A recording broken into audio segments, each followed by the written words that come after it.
नमस्कार, मैं हूं कुमार गजेंद्र। भारत टीवी में आपका स्वागत है। हमारे एक दूसरे social media platform podcast with Kumar Gajendra में भी आपका स्वागत है, जहां आप हमें सुन सकते हैं।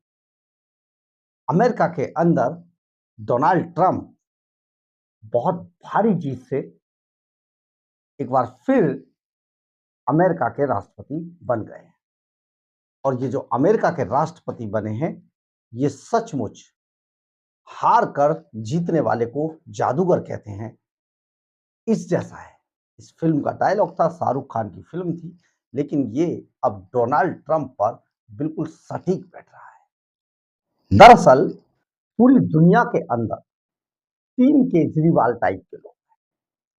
अब आप सुनिए, और ये तीनों ही ऐसे लोग थे जिन्होंने अपनी अपनी जगह पर इतना इतना गंद मचाया कि आप इसको सोच नहीं सकते। अरविंद केजरीवाल ने दिल्ली को बर्बाद करके रख दिया। इसके बाद अमेरिका का जो अरविंद केजरीवाल था, वो जो बाइडन थे, अमेरिका को तबाह करके रख दिया।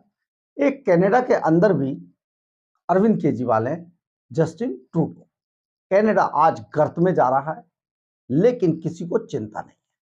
सबसे बड़ी बात यह है कि अमेरिका में डोनाल्ड ट्रंप को जो जीतने के लिए जो फायदा हुआ, वो सबसे बड़ा फायदा दरअसल हिंदुओं पर दिए गए बयान से हुआ। उन्होंने हिंदुओं को प्रमुख रूप से अपने चुनावों में कहा, और चुनावों में यही उनके लिए ट्रंप कार्ड साबित हुआ। यानी कि जो हिंदुस्तान से गए हुए लोग जो अमेरिका में वोट करने वाले थे, उन्होंने भर भर के डोनाल्ड ट्रंप को वोट किए। इसमें जो ट्रंप और मोदी की दोस्ती का फायदा भी ट्रंप को बेहद हुआ, और इस फायदे के कारण ट्रंप बहुत भारी बहुमत के साथ लगातार पावर में आते चले गए। वहीं इनकी जो विपक्षी जो पार्टी डेमोक्रेटिक की कमला हैरिस थी, उनको जो नुकसान हुआ, जो बाइडेन की पिछले 5 सालों की पॉलिसी और एंटी कम्बेंसी थी, वो कमला हैरिस को पूरी तरीके से हराया उसने। यानी कि उनके पक्ष में नहीं गया, उनके विपक्ष में गया, और कमला हैरिस लगातार पिछड़ती चली गई, क्योंकि जो बाइडेन की जो नीतियां थी, उसके मुताबिक आज अमेरिका में हाहाकार मचा हुआ है। अमेरिका बर्बादी के कगार पर पहुंच गया था। नौकरियां, बेरोजगारी बहुत ज्यादा बढ़ती जा रही थी, नौकरियां थी नहीं। और जो बाइडेन की जो पॉलिसियां थी, वो लगातार अमेरिका की जो नीतियां हैं, उनके खिलाफ चली गई। यही बात अमेरिका में रहने वाले लोगों को अखर रही थी कि जो बाइडेन ने पूरी दुनिया के अंदर अमेरिका की जो स्थिति थी, जो एक चौधराहट थी, उसको कहीं ना कहीं झटका दिया है। यानी कि अब तक के कई पिछले 20 सालों के अंदर अगर देखें, तो सबसे निचले स्तर का राष्ट्रपति अमेरिका के पास जो बाइडेन के रूप में था। ओबामा का जो कार्यकाल था, वो भी बड़ा बोल्ड था।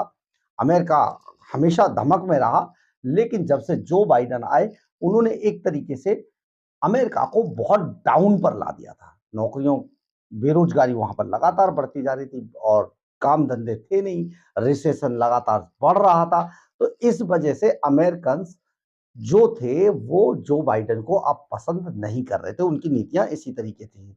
और इसके अलावा रूस और यूक्रेन और इजराइल और ईरान, इनके इन युद्धों में भी जो अमेरिका की जो स्थिति रही, वो भी बेहद निराशाजनक थी।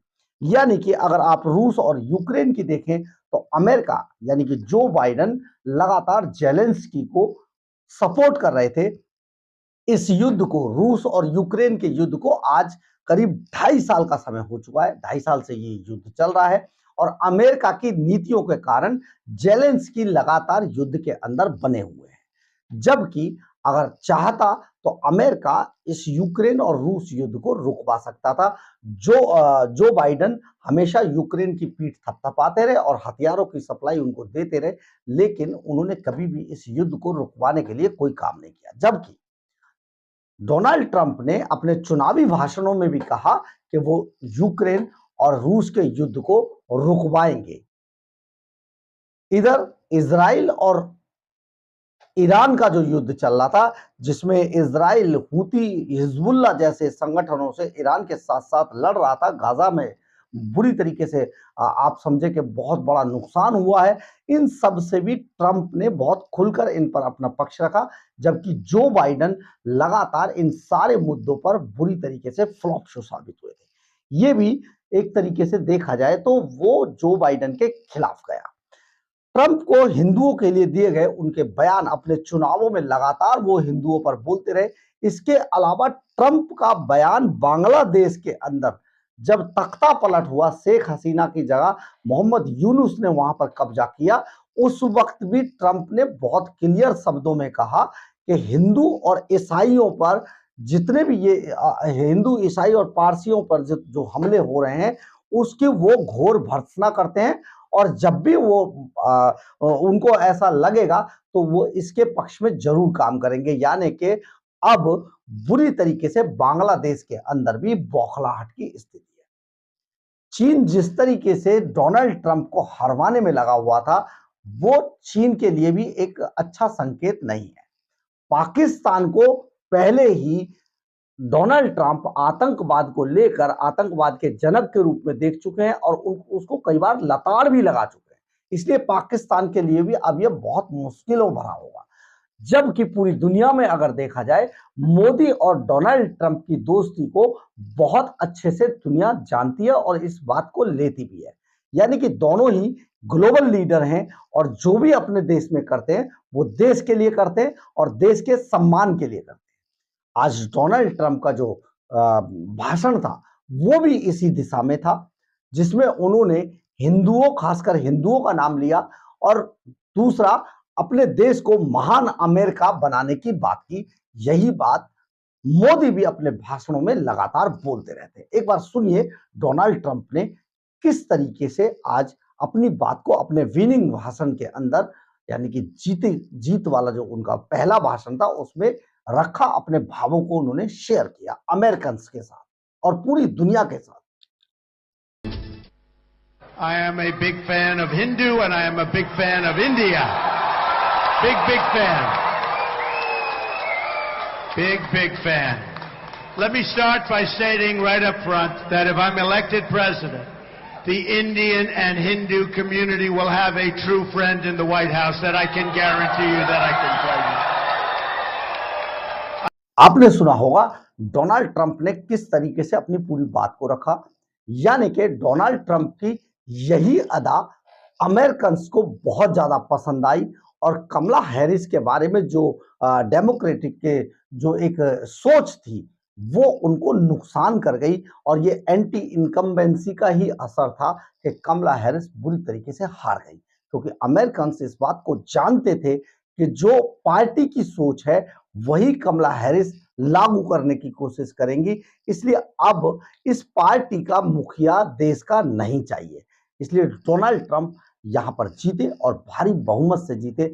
यानी कि अब अगर आप गौर से इस बात को, पूरे सिनेरियो को देखें दुनिया में, तो मोदी के नाम पर देखिए, मोदी को हरवाने पर, प्रधानमंत्री मोदी जब हमारे यहां आम चुनाव हो रहे थे लोकसभा के, उस वक्त अमेरिका, जो बाइडेन वाला अमेरिका और चीन, जिनपिंग वाला चीन, इन दोनों ने मिलकर बहुत ज्यादा पैसा भारत के अंदर गुप्त रूप से फेंका था। जॉर्ज सोरोस वाला तो आप जानते ही होंगे और आप न्यूज क्लिक वाला एपिसोड भी जानते हो। तो उसी के आधार पर बहुत मोटी रकम लगाई गई थी, सिर्फ इसलिए कि प्रधानमंत्री नरेंद्र मोदी की सरकार को हरवाकर मोदी को सत्ता से बाहर किया जाए और राहुल गांधी जैसे लोगों की सरकार लाकर यहां पर अस्थिरता पैदा की जाए, ताकि यहां पर ये देश अपना फायदा ढूंढ सके। परंतु ऐसा हो नहीं पाया। प्रधानमंत्री नरेंद्र मोदी की जो भारत के अंदर जो पॉपुलैरिटी थी उसने काम किया और प्रधानमंत्री नरेंद्र मोदी तीसरी बार देश के प्रधानमंत्री के पद पर जाकर बैठ गए।